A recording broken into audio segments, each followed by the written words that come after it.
Hi, my name is Matt Cook, and I wanted to talk a little bit about Queer Beyond London, which is the book I wrote with Alison Oram. And the question we started with really was about the dominance of London in the national queer story we tell.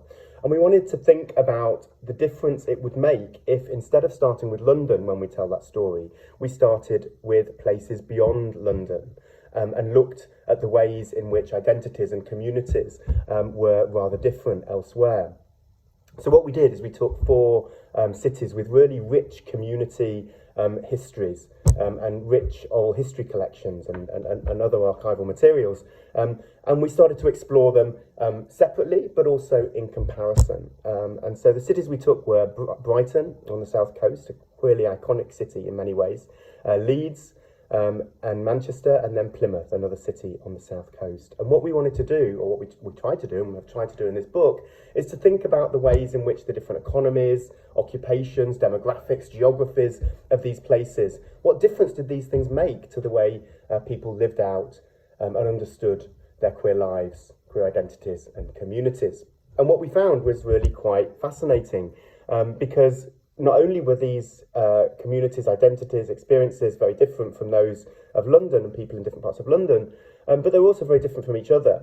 So, for example, the 1967 Sexual Offences Act, which has been seen to be this kind of watershed in our national queer history, meant very little in Plymouth. And that's because Plymouth was a naval town where the military prohibition of homosexuality stood until the year 2000.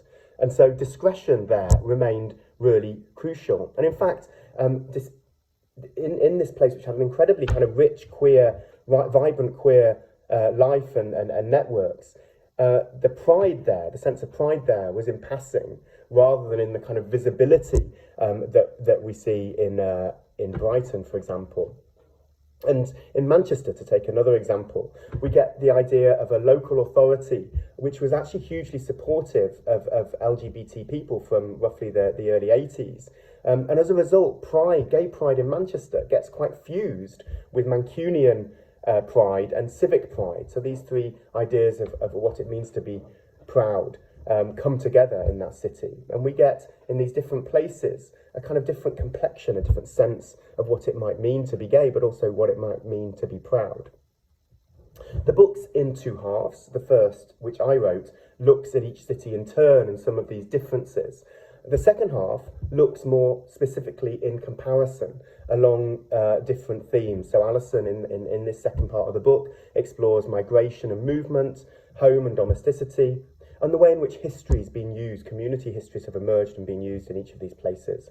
And so, in a way, you get two books for the price of one.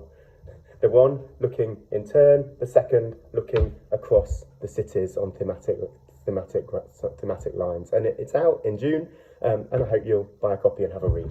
Thanks very much.